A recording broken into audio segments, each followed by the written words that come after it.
ঠেলার নাম বাবাজি। আর সরকার যখন দুর্বল হয়, যেই পক্ষের বা যেই দলের ঠেলাটা যত বেশি শক্ত হয়, সরকার মুহূর্তের মধ্যেই বিদ্যুৎ গতিতে কাজ করে।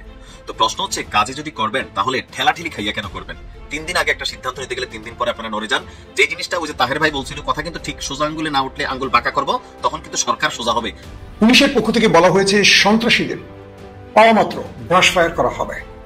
আগামী 13 নভেম্বর যাতে আওয়ামী লীগ মাঠে নামতে না পারে, সেই জন্য আমাদের সকল দলকে একসাথে অবশ্যই প্রস্তুতি গ্রহণ করতে হবে।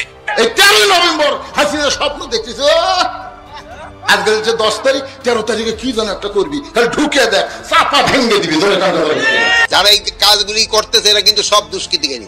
এই দুষ্কৃতিকারী প্রতিহত করা কিন্তু শুধু সশস্ত্র বাহিনী, আইন শৃঙ্খলা বাহিনী না, এটা আপনারও কিন্তু নৈতিক দায়িত্ব। এই হাসিনাকে যদি ওদিন মারি ফেলতো তাহলে ভিন্ন কিছু সৃষ্টি হতো, ইউনূস সরকার নাও আসতে পারত। আপনারা পলায় যাবেন, আপনাদের তো সুন্দর জায়গা আছে পলানোর, কিন্তু এই যে নেতা কর্মী করে ল্যাংটা করে নাচাচ্ছে, এগুলো কেটে দেখবে। এখন নেতৃত্ব ওখানে বসে ছাড়িয়ে দেন, ছাড়িয়ে দিয়ে এই দেশে যারা আছে সলিড আওয়ামী লীগের ওই হাইব্রিড না, তাকে বলেন যে তোমরা আবার মাপটাপসে সুন্দরভাবে আবার রাজনীতি করো, তাতে নতুন করেই পারো, আর পুরনটা নিয়েই পারো, তোমরা আবার এগো। আমি ভুল করেছি, তোমাকে যে মৃত্যুর মুখে রেখে দিয়ে আসছি, আমি ভুল করছি, এজন্য মাফ করে দিও। আওয়ামী লীগ পুরো টাকা ইনভেস্ট করছে বিএনপির পিছনে। বর্তমান যে বিএনপি আছে এটা হচ্ছে মোদির দ্বিতীয় স্ত্রীর ঘরের সন্তান। আওয়ামী লীগের পক্ষে মির্জা ফখরুল ইসলাম আলমগীরের এই কেমন ঘোষণা? আপনি অবাক হবেন, বিশ্বাস করতে কষ্ট হবে, কিন্তু ইটস ট্রু। আমি বারবার যাচাই করেছি, is it true? Mirza Fakhrul কি এটা বলেছেন? এটা কি বলতে পারেন? হ্যাঁ, তিনি এটা। আমরা সেই সোজা হওয়ার দৃশ্যপটি দেখতে পাচ্ছি। জামাত এবং 8টা দল মিলা খুবই ঐতিহাসিক কঠোর সিদ্ধান্ত নিয়েছে 2টা ইস্যুতে। এনসিপিও কানেক্টেড, এদের একটা অংশ। তো সেই 2টা ইস্যুর মধ্যে একটা অলরেডি সরকার মাইনা নিতে যাচ্ছে, আর আরেকটা ইস্যুতে সরকার একটা সিদ্ধান্তে ছিল, তবে একটা যেহেতু মানছে, আরেকটা কিন্তু মানতে বেশিক্ষণ সময় লাগবে না। আবার ওইটা মানতে গেলে বিএনপি যখন দেখবে, তখন আবার ডক্টর ইউনূস সরকার কি করবে? দর্শক, কথা বলছি জুলাই সনদ এবং গণভোট নিয়ে। জুলাই সনদের আগে, মানে এটাকে বাস্তবায়ন করার আগে নির্বাচন হতে দেবে না এনসিপি যখন এই ঘোষণা দিয়েছে, জামাতও কিন্তু একই ঘোষণা দিয়েছে, 8 দল একই ঘোষণা দিয়েছে যে জুলাই সনদ এবং কি গণভোট নভেম্বরে না হলে এদেশে নির্বাচন হবে না। আর যদি যারা জুলাই সনদ বাস্তবায়ন করতে চায় না, তারা 2029-এর আগে নির্বাচনের দাবি করতে পারে না, তারা সংবিধানের দোহাই দিচ্ছে, অর্থাৎ বিএনপি কে মেনশন করা হচ্ছে। এখন দিন শেষে সরকারের পক্ষ থেকে আইন উপদেষ্টা যে বক্তব্য দিচ্ছেন, এই বিজয়টা জামাতের পক্ষে যাচ্ছে। জামাতকে তিনি বা তারা এই মুহূর্তে সন্তুষ্ট রাখতে চাচ্ছে। কেন? মাঠ পর্যায়ে জামাত যে শক্তিমত্তা প্রদর্শন করেছে, অন্যান্য ইসলামিক দলগুলো যেভাবে জোটবদ্ধ হয়েছে, সরকার কিন্তু টেনশনে আছে। আগামী 3 থেকে 4 দিনের মধ্যে বিদ্যুৎ গতিতে চলে আসছে যে জুলাই সনদ আপনার বাস্তবায়ন হতে যাচ্ছে। মানে মোট কথা এখন সিচুয়েশনটা হয়েছে যে আগামী 3 থেকে 4 দিনের মধ্যে মানে জাতীয় জুলাই সনদ বাস্তবায়নের বিষয়ে অন্তর্বর্তী সরকারের সিদ্ধান্ত পরিষ্কারভাবে জানানো হবে, অর্থাৎ পজিটিভ দিকেই যাচ্ছে। এটা কিন্তু একটা লেন্দি প্রসেসিং হয়ে গেছিল, যেটা কবে বাস্তবায়ন হবে, কবে এটার আইনি ভিত্তি হবে, কাঠামো হবে, সেই নিয়ে কিন্তু স্পষ্ট নির্দেশনা ছিল না, বা সরকারের মধ্যে এটা নিয়ে একটা কি বলে হালকা গড়িমসি কিন্তু ছিল। কিন্তু যখন জামাত সহ বাকি দলগুলো মাঠে নামলো, তখন দেখেন বিদ্যুৎ গতিতে এটা বাস্তবায়ন হতে যাচ্ছে। এখন এটা থেকে আমাদের আসিফ নজরুল ইসলাম বলছেন যে আশা করি সরকারের নেওয়া সব সিদ্ধান্ত সব রাজনৈতিক দল মেনে নেবে। তা আমরা জানি যে এটা দ্রুত বাস্তবায়ন হবে। এখন 2টা ইস্যুতে যেহেতু জামাত ইসলাম মাঠে নামছে, এর মধ্যে সরকার একটা ব্যাপারে সিদ্ধান্ত দিয়ে দিয়েছে, গণভোট। কিন্তু গতকালকে আপনি দেখেন জামাতের আমির নির্বাচন নিয়েও কিন্তু তারা বলছে যে 26-এ নির্বাচন চাইতেই পারে না, যারা জুলাই সনদ নিয়ে গড়িমসি করবে বা গণভোটের ইস্যুতে হলে নির্বাচন হতে দিবে না, এরকম কিন্তু বিভিন্ন দলের ইসলামিক বক্তারা তারা কিন্তু খুবই কঠোর হুঁশিয়ারি দিয়েছেন। এমনকি বিএনপির নাম মুখে না আনলেও তাদেরকে বঙ্গোপসাগরের রাস্তা দেখাই দিয়েছেন। কারণ 3 দিকে তো হচ্ছে ভারত, একদিকে বঙ্গোপসাগর, তাহলে বিএনপি তো ভারত যাবে না, যাবে কোথায়? বঙ্গোপসাগর। আপনি বুঝছেন ভাষা প্রয়োগটা? সো সরকারের মধ্যে একটা ভাইব তৈরি হচ্ছে যে এই মুহূর্তে কি করা, এই মুহূর্তে দরকার হচ্ছে মাঠের শক্তিতে বিএনপির নেতাকর্মীদের তুলনায় জামাত ইসলাম এবং তাদের যারা টিম মেম্বার আছেন, কোথাও না কোথাও তারা কিন্তু এই মুহূর্তে দৃশ্যমান সরকারের উপর একটা চাপ প্রয়োগ করছে, আর এতেই সরকারের মধ্যে কিছু মানে ভিন্নতা এই মুহূর্তে দেখা দিচ্ছে। আইন উপদেষ্টা বলছেন যে রাজনৈতিক দলগুলো নিজেদের মধ্যে আলাপ আলোচনা করে আমাদের একটা ঐক্যবদ্ধ নির্দেশনা দেবেন, এই ধরনের প্রত্যাশা করেছিলাম, কিন্তু প্রত্যাশা করে আমরা বসে থাকিনি, আমরা আমাদের মতন কাজ করেছি। সনদ বাস্তবায়নের ব্যাপারে কি পদক্ষেপ গ্রহণ করেছি তা 3 থেকে 4 দিনের মধ্যে পরিষ্কারভাবে জানাবো। আমরা উপদেষ্টা পরিষদের বিভিন্ন পর্যায়ে এটা আলোচনা করেছি, সব দলের প্রত্যাশার প্রতি সমন্বয় ঘটিয়ে দেশের এবং জনগণের স্বার্থে যা করা দরকার সেটা আমরা করতে যাচ্ছি। এবং এ নিয়ে আপনার কি বলা যায়, জাতীয় আইনগত সহায়তা প্রদান সংস্থার পক্ষ থেকে আইনগত সহায়তা প্রদান অধ্যাদেশ 2025-এরও খসড়া উপস্থাপন করা হয়েছে। অর্থাৎ এই মুহূর্তে জুলাই সনদটা আমার ধারণা এনসিপি যেভাবে চাচ্ছে, জামাত ইসলাম যেভাবে চাচ্ছে, বা আরো ইসলামিক দলগুলো তারা যে আলটিমেটাম দিয়েছে সেটা অনুযায়ী হতে যাচ্ছে। তো তাদেরও একটা রাখলো। আর গণভোটের যে ইস্যুটা, ওইটা বিএনপি যেমন চাইছে জাতীয় নির্বাচনের দিন হবে, সেটাও কিন্তু ডক্টর ইউনূস নিজ মুখে সিদ্ধান্ত নিয়েছেন। বাট প্রশ্ন হচ্ছে তখন কিন্তু এই ধরনের আন্দোলন মাঠে নামবে বা এরকম মহাসমাবেশ তৈরি হবে, আলটিমেটাম দেওয়া হবে, এটা কিন্তু সরকার আইডিয়াতে নেয় নাই, ভাবছে যে বিষয়টা হয়তো হালকা থাকবে। এখন এই যে অবস্থান তৈরি হয়েছে, একটাতে জামাত যখন বিজয় পাচ্ছে বা একটা ইস্যুতে তারা যখন বিজয় লাভ করছে, পরের ইস্যুটা তারা কি ছাড়বে? ছাড়বে না। এখন নির্বাচন পেছালে আসলে কোন দলের লাভ? আপনি অনেস্টলি বিশ্বাস করেন, নির্বাচন যত পেছাবে বিএনপির জন্য তত ক্ষতি হবে। জামাত ইসলামের জন্য লাভ হবে। কেন ক্ষতি হবে? বিএনপি নিজেরাই নিজেদের ক্ষতি করবে, দেশের জনগণ বিএনপির প্রতি হালকা বিগড়াবে। এটার একটা মেইন কারণ হচ্ছে মনোনয়ন না পেয়ে, নমিনেশন না পেয়ে বিভিন্ন জায়গায় যে প্রটেস্ট, বিক্ষোভ, আবার বিভিন্ন জায়গায় দেখেন গেল কয়েকদিন কয়েকটা মার্ডার হয়েছে। সো এই যে নিউজগুলো গণমাধ্যমে আসতেছে, এমনকি এগুলোর বাড়তে থাকবে। সো নির্বাচন হলে হচ্ছে কি টোটাল সরকারটা বিএনপির কন্ট্রোলে থাকবে। এখন বিএনপি বা জনাব তারেক রহমান যতই পজিটিভ চিন্তা করতেছে, অনেক কিছু কন্ট্রোল করতে পারতেছে না, কারণ তিনি সরকারে নাই। বাট তিনি যখন সিস্টেমে কানেক্টেড হয়ে যাবেন, তখন একজন থানার ওসি তিনি ভাই তারের মতো সোজা থাকবে বিএনপির কথা অনুযায়ী। যদি লোকালি কোনো নেতা কোন রকম চাঁদাবাজি করে, অথবা বিএনপি যে 31 দফা নিচে পরিচ্ছন্ন আছে, তো সেগুলোর মধ্যে যারাই ডিস্টার্বেন্স তৈরি করবে, যারা দলের বদনাম করবে, এলাকার মানুষের কাছে দলকে ছোট করার ট্রাই করবে, তাদের বিরুদ্ধে ইনস্ট্যান্ট এন্ড কুইক অ্যাকশনে যাইতে পারবে, যেটা এখন কিন্তু তিনি পারছেন না।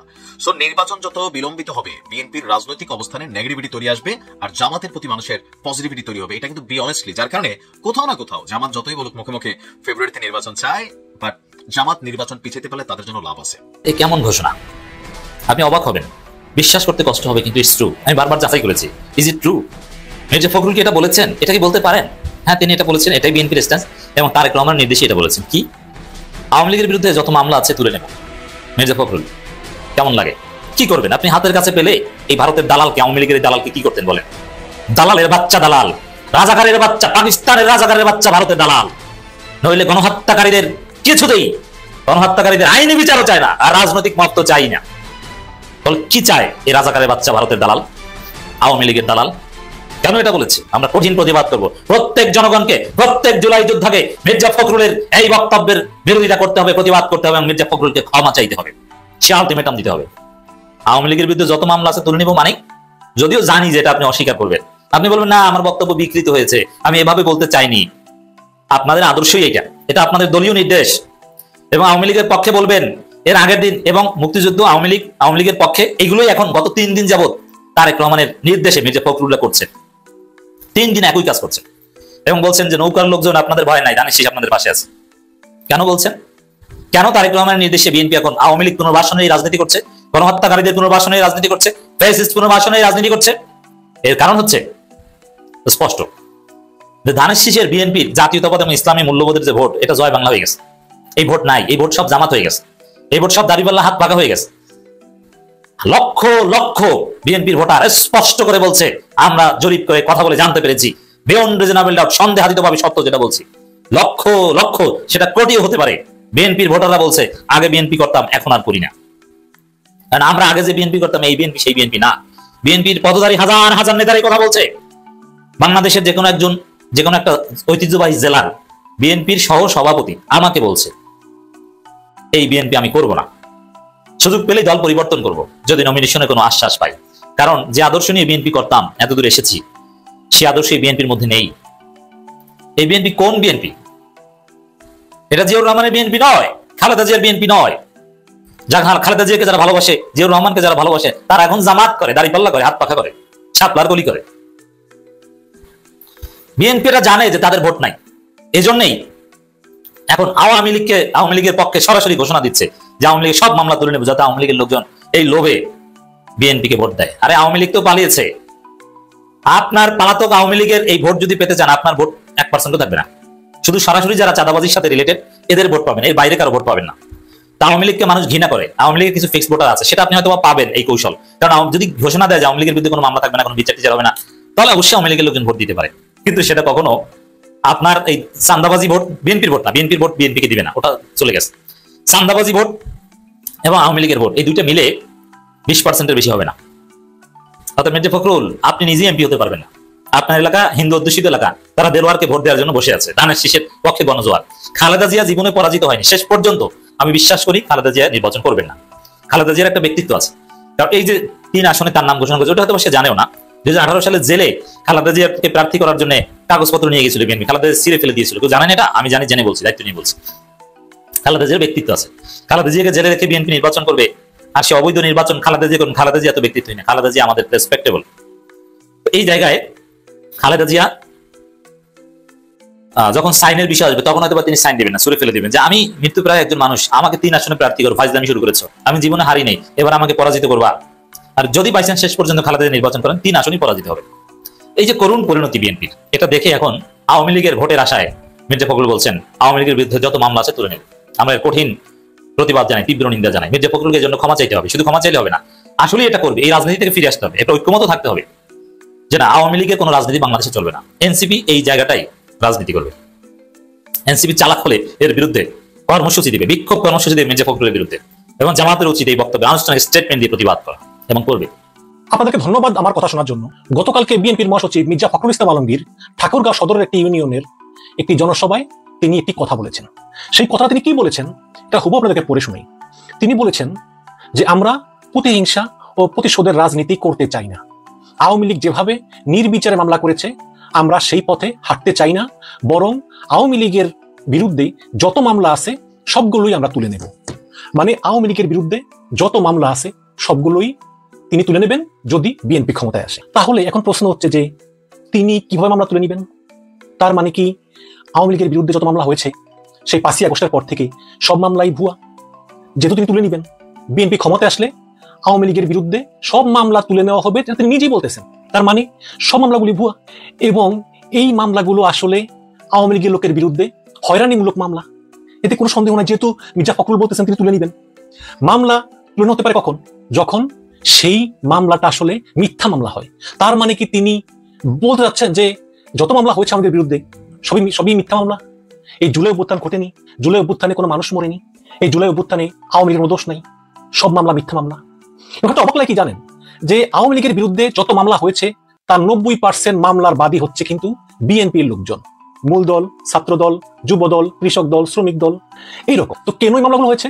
কারণ গত 15 বছরে এই বিএনপির এই লোকগুলো তারা আওয়ামী লীগ কাছে চরম নির্যাতনের শিকার হয়েছে, গুমের শিকার হয়েছে, খুনের শিকার হয়েছে, পঙ্গু হয়েছে, অনেক পরিবার তার সন্তানকে হারিয়েছে। অবর্ণনীয় দুঃখ এবং দুর্দশার কারণেই বিভিন্ন নেতা কর্মীরা বাধ্য হয়ে মামলাগুলো করেছে। এই মামলাগুলোতে শুধু যে জুলাই হত্যাকাণ্ডের মামলা তাই নয়, গত 15 বছর ধরে যে বিএনপি নির্যাতনের শিকার হয়েছে, অত্যাচারের শিকার হয়েছে, সেই 15 বছরের পুঞ্জীভূত ক্ষোভ থেকেই তারা নিজের হাতে আইন তুলে না নিয়ে বিচার ব্যবস্থার উপর ভরসা করে তারা এই মামলাগুলো করেছে আওয়ামী লীগের লোকদের বিরুদ্ধে। সুতরাং এই মামলাগুলো জেনুইন মামলা, কোনো সন্দেহ নেই। এবং আমি দেখেছি যে গত 15 বছরে বিএনপির যেই পরিমাণ লোকজন আওয়ামী লীগের দ্বারা নির্যাতনের শিকার হয়েছে তার 1% মামলা করে নেই, অনেকেই আছে ক্ষমা করে দিয়েছে, বেশিরভাগ ক্ষমা করে দিয়েছে। তাহলে এই মামলাগুলো জেনুইন মামলা। তাহলে বিএনপির তৃণমূলের যেখানে 80 থেকে 90% মামলার বাদী হচ্ছে এই বিএনপি তৃণমূল, সেখানে মির্জা ফখরুল ইসলাম আলমগীর বলতেছেন যে বিএনপি ক্ষমতায় আসলে মামলাগুলো তুলে নেওয়া হবে, সব মামলায় তুলে নেওয়া হবে। আমি বলতেছি না যে সব মামলা সত্য, তবে বেশিরভাগই সত্য মামলা। 2-1টা হয়রানিমূলক মামলা হতে পারে বা মামলা বাণিজ্য হতে পারে, এটা অস্বীকার করার উপায় নেই, যেহেতু বাংলাদেশ তো এটা। কিন্তু তাই বলে সব মামলায় তুলে নেওয়া হবে? কিন্তু যদি তিনি এটা বলতেন যে বিএনপি ক্ষমতা আসলে আমরা পুঙ্খানুপুঙ্খরূপে আমরা মামলাগুলো খতিয়ে দেখব, খতিয়ে দেখে যদি দেখি যে এটা মিথ্যা মামলা বা হয়রানিমূলক, তাহলে আমরা এই মামলাটা তুলে নেব, এটা তিনি বলতে পারতেন। কিন্তু তিনি এটা না বলে তিনি একদম আওয়ামী লীগের বিরুদ্ধে যত মামলা আছে সবই তুলে নেবেন। তার মানে জুলাইও ঘটে নাই, তার মানে গত 15 বছর ধরে বিএনপির লোকজন কোনো নির্যাতনের শিকার হয়নি, এটাই তার কথাটা বোঝা যায়। তো এটা তিনি বলতে চেয়েছেন। তো আমি কিন্তু প্রথম দর্শক বিশ্বাস করিনি। আমি মনে করছিলাম যে যেহেতু অনেক ভুয়া ফটোকাট মোটকাট থাকে, যেভাবে আজকাল গুজব, তথ্যের বিকৃতি এগুলো ঘটে, নিশ্চয়ই এটা মিথ্যা কথা। কারণ বিএনপির একজন মহাসচিব মির্জা ফখরুল ইসলাম আলমগীর তিনি এই ধরনের কথা বলতে পারেন না, তিনি এই ধরনের কথা বলতে পারেন না, এটা নিশ্চয়ই একটা ভুয়া নিউজ। পরে আমি ঘেটে দেখলাম যে না, আসলেই তো সত্য। বিভিন্ন পত্রিকা পড়লাম, সব পত্রিকা এইভাবে বলা আছে। আমি ভিডিও কালেক্ট করলাম, ভিডিও তো লেখা আছে তিনি এভাবেই বলেছেন, এবং ভিডিও তিনি যেভাবে বলেছেন পত্রিকাগুলো সেভাবে রিপোর্ট করেছে। তো যখন সমালোচনা শুরু হলো তখন বিএনপির পক্ষ থেকে একটা নতুন প্রেস বিজ্ঞপ্তি এলো, আমি একটু পড়ে শুনি আপনাদেরকে। মির্জা ফখরুলের এই বক্তব্যের সমালোচনা হওয়ার সময় সন্ধ্যায় গণমাধ্যমে দেওয়া একটি বিবৃতি পাঠিয়েছেন বিএনপির মহাসচিব মির্জা ফখরুল ইসলাম আলমগীর, এবং এটা স্বাক্ষর করেছেন বিএনপির সহদপ্তর সম্পাদক মোহাম্মদ তাইফুল ইসলাম। বিবৃতিতে বলা হয়েছে যে আজ 11 নভেম্বর বিকালে ঠাকুরগাঁও সদর উপজেলার মোহাম্মদপুর শাপলা সরকারি প্রাথমিক বিদ্যালয় মাঠে এক মত বিনিময় সভায় দেওয়া আমার বক্তব্যকে ভুলভাবে ব্যাখ্যা করে বিভিন্ন গণমাধ্যম উপস্থাপন করেছে, যা অত্যন্ত দুঃখজনক। আমি আমার বক্তব্যে বলেছি যে আমরা প্রতিশোধের রাজনীতি চাই না, ভালো কথা। আওয়ামী লীগের মতো হয়রানিমূলক মামলা করতে চাই না। আমি আমার দেওয়া বক্তব্যে আরো বলেছি যে এই ইউনিয়নে হয়রানিমূলক কোনো মামলা হলে আমরা তুলে নিব, মানে এই ইউনিয়নের কথা বলতে উনি, এই ইউনিয়নে কোনো হয়রানিমূলক মামলা হলে আমরা তুলে নেব, কিন্তু দেশব্যাপী হয়রানিমূলক মামলা দায়ের কিংবা মামলা তুলে নেওয়ার বিষয়ে আমি কোনো বক্তব্য প্রদান করিনি। দেশের জনগণ এবং দলের সকল প্রজানেতা কর্মীদেরকে গণমাধ্যমে প্রকাশিত ভুল বক্তব্যের জন্য বিভ্রান্ত না হওয়ার আহ্বান জানাচ্ছি। কিন্তু আমি তো তার ভিডিও দেখেছি, তার বক্তব্যের ভিডিও দেখেছি, তিনি তো কোথাও বলেননি যে শুধুমাত্র এই ইউনিয়নের মামলাটাই তিনি তুলবেন। আচ্ছা, তিনি বলতেও পারেন যেহেতু এটা তার ইউনিয়ন, তাহলে কথা হচ্ছে যে যদি হয়রানিমূলক মামলা হয়েই থাকে তাহলে আপনি কেন শুধু এই ইউনিয়নের মামলাটাই তুলবেন, এই ইউনিয়নের আওয়ামী লীগের লোকদের মামলাই তুলবেন? সমস্ত বাংলাদেশের আওয়ামী লীগের লোকজন কি অপরাধ করলো? তাদের মামলা কেন তুলবেন না? আর আপনি তো সমগ্র বাংলাদেশের বিএনপির মহাসচিব, আপনি তো ওই ঠাকুরগাঁয়ের ওই ইউনিয়নের বিএনপির মহাসচিব না, তাহলে আপনি কেন শুধু পার্টিকুলারলি ওই ইউনিয়নের মামলাগুলি তুলবেন? আর যদি ধরেও নেই যে আপনি ভোটে জেতার জন্য আপনি এই মামলাগুলো তোলার কথা বলতেছেন, তাহলে একটা মাত্র ইউনিয়নের ভোটে জিততে পারবেন? এমপি হতে পারবেন না তো। কিন্তু আপনি বলতেছেন যে ইউনিয়নের, কিন্তু পুরো ভিডিওতে আমি দেখেছি যে আপনি ইউনিয়নের কথা বলেননি, আপনি সমগ্র বাংলাদেশের কথাই বলেছেন। এবং তিনি আরো বলেছেন যে গণমাধ্যমে প্রকাশিত ভুল বক্তব্যে বিভ্রান্ত না হওয়ার জন্য নেতাকর্মীদেরকে আহ্বান জানাচ্ছি। গণমাধ্যম তো আপনার বক্তব্য ভুলভাবে প্রকাশ করেনি, আপনি হুবাহু যা বলেছেন গণমাধ্যম তাই প্রকাশ করেছে, গণমাধ্যম বিন্দু মাত্র ভুল করেনি। এখন এরকম হতে পারে যে আমি বলতে চেয়েছি বলতে পারিনি, বা আমি ভুলে গিয়েছিলাম কিন্তু আমার মনে এটা ছিল না, এরকম হতে পারে। যদি এরকম হয়েই থাকে তাহলে তার বলা উচিত ছিল না যে আসলে এই কথাটা আমি বলেছি অনিচ্ছাকৃত ভাবে, এজন্য আমি দুঃখিত। আসলে আমি বলতে চেয়েছিলাম যে আমি সমগ্র বাংলাদেশে যত হয়রানিমূলক মামলা আছে আওয়ামী লীগের বিরুদ্ধে হয়েছে সেটা আমরা ক্ষমতা এলে তদন্ত করে বাতিল করবো, এই ধরনের বক্তব্যকে সবাই সাধুবাদ জানাতো। কিন্তু তিনি বলেছেন যে শুধুমাত্র তিনি ওই ইউনিয়নের মামলাটাই তুলবেন, এবং এগুলো বলে তিনি নিজেকে মানে আরো হাস্যকর ভাবে উপস্থাপন করলেন। হয়তো তাড়াহুড়া করে করেছেন, এজন্য চিন্তা করতে পারেননি। তিনি বলেছেন যে আমি শুধু ইউনিয়নের মামলায় তুলবো, তাহলে ওই ইউনিয়নের লোকজনই মানে সব আওয়ামী লীগের হয়রানির শিকার হয়েছে, বাকি বাংলাদেশে যারা হয়রানির শিকার হয়েছে তাদের মামলাগুলো উঠবে না। দর্শক এরকম হয়, মানে আমাদের বাংলাদেশের নেতারা আছে অনেক সময় মানে কথা বলতে বলতে অনেক কথা বলে ফেলে, কিন্তু পরবর্তীতে বলে যে আমি এটা বলি না, এটা ভুলভাবে ব্যাখ্যা করা হয়েছে। কিন্তু আজকাল তো ডিজিটাল যুগ, আপনার ভিডিও বক্তব্য আছে একদম সরাসরি বিভিন্ন গণমাধ্যমে আছে। এখন আপনি যদি বলেন ওটা বলি নাই তাহলে হবে না তো। আপনি বলেছেন যে সমস্ত বাংলাদেশের আওয়ামী লীগের লোকদের মামলা তুলে নেবেন। কেন বলেছেন এটা? আওয়ামী লীগের ভোট পাওয়ার জন্য। আচ্ছা, আওয়ামী লীগের ভোট পাওয়া কি এতই দরকার? যদি আওয়ামী লীগের ভোট পাওয়া এতই দরকার হয়, তাহলে এই যে আপনার নেতাকর্মীরা 15-16 বছর ধরে অবর্ণনীয় নির্যাতনের শিকার হয়েছে, তাদের কাছে আপনি কি জবাব দিবেন?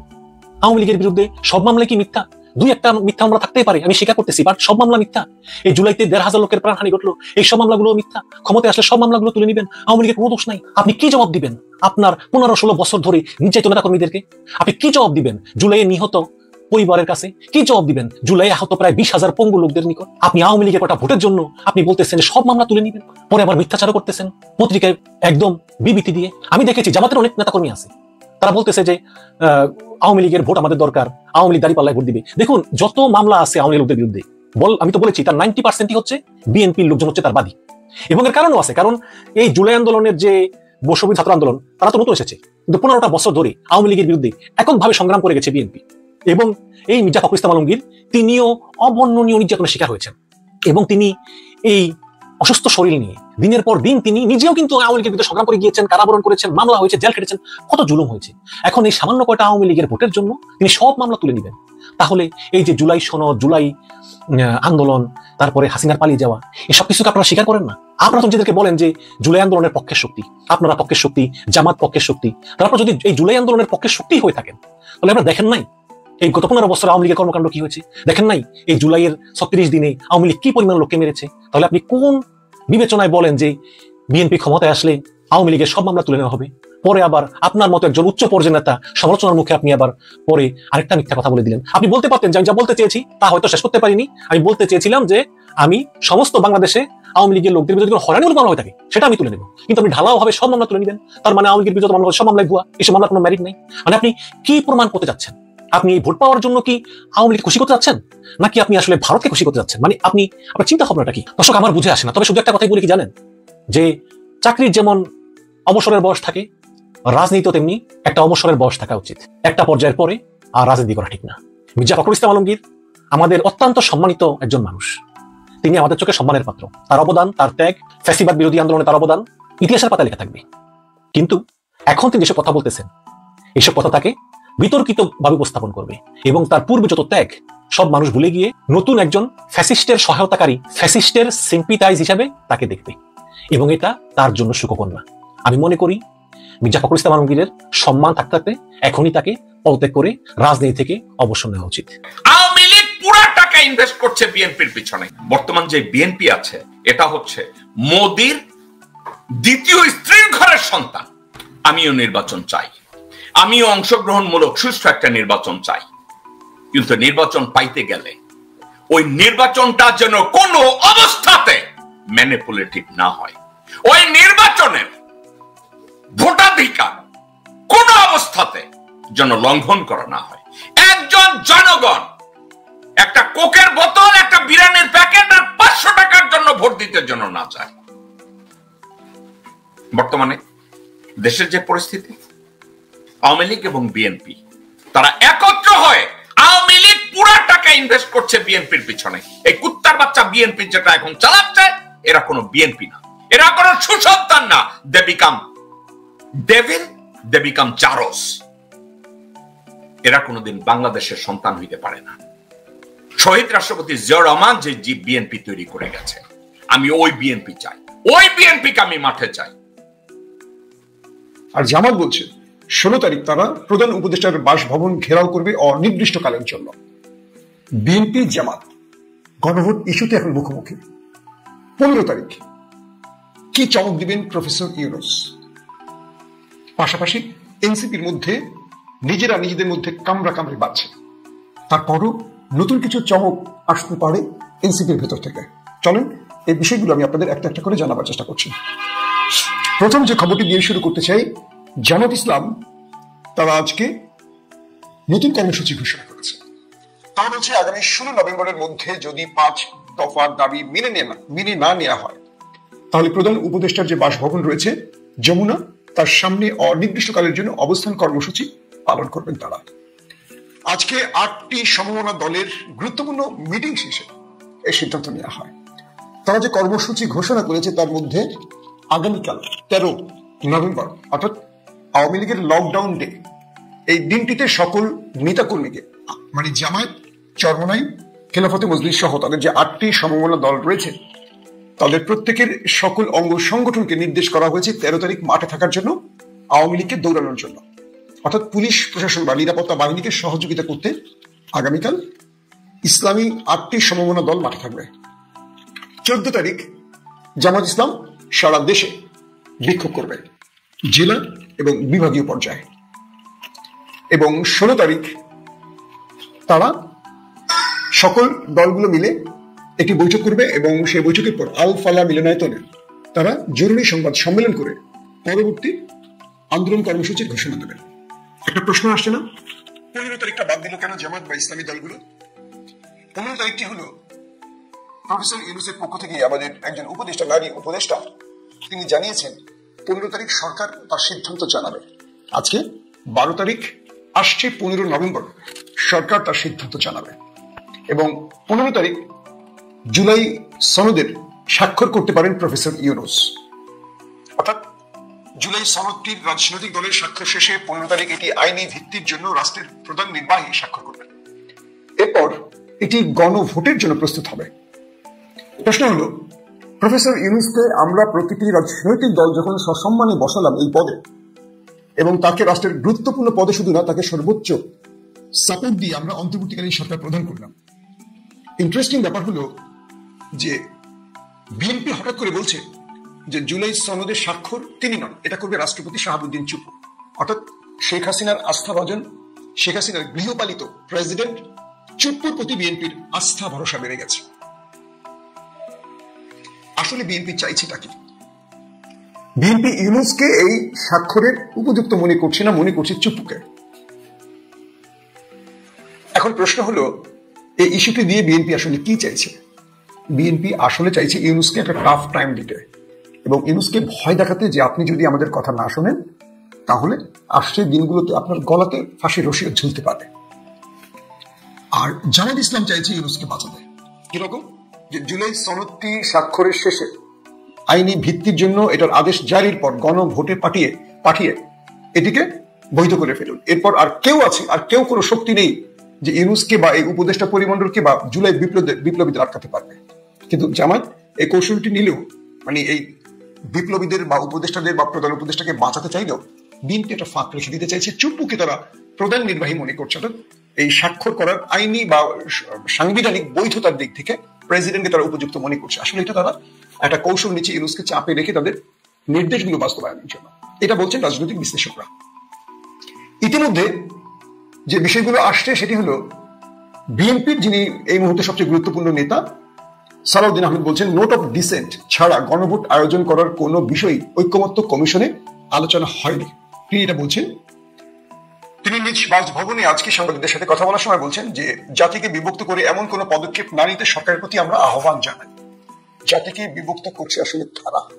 এই প্রশ্নটা আপনারা উত্তরের মাধ্যমে জানাবেন। জুলাই জাতীয় সনদ বাস্তবায়নের উপায়, গণভোট নিয়ে সৃষ্ট জটিলতা সহ বিরাজমান পরিস্থিতি, নির্বাচন, বিএনপি জোটের হিসাব নিকাশ সহ সমসাময়িক বিভিন্ন বিষয় একদম স্পষ্ট বার্তা দেন সালাউদ্দিন আহমেদ।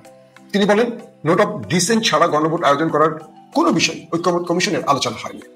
রাজনৈতিক দলগুলো যেসব বিষয়ে ঐক্যমত পৌঁছাবে তা নিয়ে জাতীয় সনদ হবে এবং পরবর্তী নির্বাচিত সংসদ সনদ বাস্তবায়ন করবে। এই বক্তব্য থেকে প্রধান উপদেষ্টা সরে যেতে পারে না, এটি বলেন সালাউদ্দিন আহমেদ। আচ্ছা, এখন একটা প্রশ্ন তৈরি হয়, যদি এই নির্বাচনটাকে বৈধতাই না দেওয়া যায়, অর্থাৎ কোন উপায় হবে? 29 নির্বাচন বা 26 নির্বাচন? সাংবিধানিক বাধ্যবাধকতা কি বলে? বিএনপি কিন্তু সবটাই বুঝতে পারছে, কিন্তু বিএনপি একটা জিনিস চাইছে না, সংস্কার। বিএনপির যে আপত্তি গুলো রয়েছে সংস্কারে, এটাকে বাধাগ্রস্ত করার জন্যই মূলত তারা গণভোট ইস্যুতে এই নাটকটা সৃষ্টি করছে। কারণ বিএনপি পূর্বের বন্দোবস্তে ফিরে যেতে চাইছে।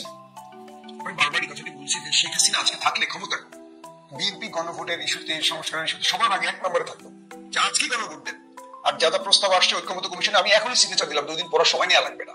কিন্তু বিএনপি এখন মনে করছে আমরা তো ক্ষমতায় চলে আসবো, তাহলে ক্ষমতা এককভাবে আমাদের হাতে রাখতে হলে এই ইস্যুগুলো আমরা নোট অফ ডিসেন্ট দিয়ে আমাদের হাতে ক্ষমতাকে কুক্ষিগত করতে চাই। এটা বিএনপির আচরণে মনে হচ্ছে, কিন্তু বিএনপি এটা বুঝতে পারছে না আগামী দিনে বিএনপির পরে কেউ না কেউ আবার তো ক্ষমতা আসতে পারে, সেটা আওয়ামী লীগ হতে পারে, জামায়াত হতে পারে।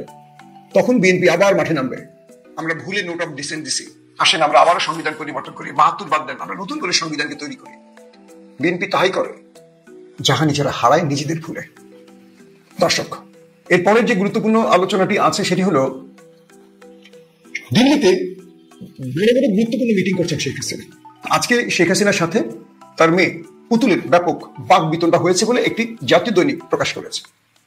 বলা হচ্ছে যে দিল্লিতে শেখ হাসিনার গোপন আস্তানা থেকে চলছে নাশকতার গোপন পরিকল্পনা, যেটা বাংলাদেশে এখন চলছে। ককটেল বিস্ফোরণ, বাসে আগুন, গুলির ঘটনাগুলো শেখ হাসিনা চালাচ্ছেন দিল্লি থেকে। তবে আন্দোলন পরিচালনার কৌশল নিয়ে মা শেখ হাসিনা এবং তার মেয়ে সাইমা ওয়াজিদ পুতুলের মধ্যে 4 নভেম্বর বাক বিতণ্ডা হয়েছে, কথা কাটাকাটি হয়েছে। পুতুল মাকে এই মুহূর্তে চুপ থাকার অনুরোধ করলেও শেখ হাসিনা খেপে যান এবং বলেন, পুতুলকে তুমি নাক গলাবে না এই ইস্যুতে। হাসিনার উপর নজরদারিতে নিয়োজিত থাকা, হাসিনাকে যারা নিরাপত্তা দিচ্ছেন, এই ব্যক্তিদের কেউ কেউ এই তথ্যটি একটি গণমাধ্যমের কাছে প্রকাশ করেছেন। দিল্লিতে অভিজাত লুটিয়েন্স বাংলো জোনে ভারত সরকারের দেয়া সুরক্ষিত একটি বাড়িতে শেখ হাসিনা বর্তমানে অবস্থান করছেন। তার মেয়ে সাইমা ওয়াজিদ পুতুল ওয়ার্ল্ড হেলথ অর্গানাইজেশন WHO দক্ষিণ এশিয়া চ্যাপ্টারের প্রধান পদ হারানোর পর থেকে সার্বক্ষণিক তিনি এখন শেখ হাসিনার সাথেই রয়েছেন। তো বলা হচ্ছে যে শেখ হাসিনাকে ভারতীয় বেশ কয়েকজন সাংবাদিক, ভারতীয় ইস্টাবলিশমেন্ট তার সঙ্গে রয়েছেন, নানান রকম পরিকল্পনা দিচ্ছেন। রয়ের বিভিন্ন স্টেশন মাস্টাররাও শেখ হাসিনার সঙ্গে রয়েছেন এবং তারা শেখ হাসিনাকে বাংলাদেশ অস্থিতিশীল করার জন্য নানান রকম পরিকল্পনা দিচ্ছেন। সেই পরিকল্পনার অংশ হিসেবে শেখ হাসিনা আগামী 13 তারিখ আমাদের প্রসিকিউশন অর্থাৎ আন্তর্জাতিক আদালতের পক্ষ থেকে জানানো হবে শেখ হাসিনার বিরুদ্ধে মানবতা বিরোধী অপরাধের বিচার রায়টি কবে হবে। অর্থাৎ আগামীকালকে শেখ হাসিনার রায়টি কবে হবে এই তারিখটি জানানো হবে। তারিখ এখন রায় না, তারিখ জানানো হবে। এই তারিখ জানানো হবে, এই দিনটিকে টার্গেট করে সারা দেশ থেকে শেখ হাসিনার নির্দেশে সন্ত্রাসী আওয়ামী লীগকে, নিষিদ্ধ আওয়ামী লীগকে জড়ো করা হচ্ছে ঢাকাতে। ইতিমধ্যে অস্ত্র শস্ত্র সহ বেশ কয়েকজন সন্ত্রাসী গ্রেপ্তার হয়েছে, হাতে নাতে ধরাও পড়েছে অনেকে, ককটেল বিস্ফোরণের বা পিস্তল সহ এরকম ধরাও পড়েছে। তো বলা হচ্ছে যে আমাদের সাবেক স্বরাষ্ট্রমন্ত্রী কামাল সাহেবের নেতৃত্বে মনিরুল, অতিরিক্ত আইজি মনিরুল, বিপ্লব এবং কমিশনার হাবিব সহ বেশ কয়েকজনকে নিয়ে শেখ হাসিনা গত কয়েকদিন গুরুত্বপূর্ণ কয়েকটি মিটিং করেছেন এবং এই মিটিং এ কিভাবে ফেব্রুয়ারির নির্বাচনটা বানচাল করা যায় তার জন্য সব রকম দিক নির্দেশনা শেখ হাসিনা দিয়ে দিয়েছেন। আর শেখ হাসিনাকে এই পরিকল্পনাগুলো দিয়েছে দিল্লি সাজিয়ে এবং সেই অনুযায়ী বাংলাদেশে থাকা আওয়ামী লীগ, যুবলীগ, ছাত্রলীগের নেতা কর্মীদের বা সন্ত্রাসীদেরকে কাজ করতে বলা হয়েছে। এবং আওয়ামী লীগ আমলে যেসব ব্যবসায়ীরা মোটা অঙ্ক বাণিজ্যের নামে, ব্যবসা বাণিজ্যের নামে বা বিভিন্নভাবে লুটপাট করেছেন, দিল্লি থেকে শেখ হাসিনা তাদেরকে ফোন করে এখন দলের জন্য খরচ করতে বলছেন। কয়েকটি সূত্র বলছে শেখ হাসিনার অনেক ফোন অনেক নেতা এবং ব্যবসায়ীরা ধরছেন না, কারণ এই মুহূর্তে আওয়ামী লীগ কবে ফিরে আসবে এই বিষয়টি কেউ নিশ্চিত নয়। তাই তারা বর্তমান সরকারের টার্গেটে পড়তে চাইছেন না বা অর্থ করি খরচ করে নিজেরা বিপদে পড়তে চাইছেন না। আবার বেশ কয়েকজন ব্যবসায়ী, শিকদার গ্রুপ সহ কয়েকটি গ্রুপ ইতিমধ্যে শেখ হাসিনাকে বড় অঙ্কের টাকা দিয়েছেন, মোটা অঙ্কের টাকা দিয়েছেন দেশের নাশকতা সৃষ্টির জন্য। এবং বাংলাদেশ থেকে ডিজিএফআই যে গুরুত্বপূর্ণ জেনারেল আকবর সহ যারা পালিয়ে গেছেন তারাও শেখ হাসিনার সাথে দেখা করেছেন এবং তাদেরকেও কাজ ভাগ করে দিয়েছেন শেখ হাসিনা, এমনটি দাবি করেছে সেই জাতীয় দৈনিকটি। এবং ভারতীয় সূত্রের বরাত দিয়ে সেই দৈনিকটি বলছে যে ডিজিএফআই, পুলিশ, সেনাবাহিনীর ঊর্ধ্বতন যে কর্তারা রয়েছেন দিল্লিতে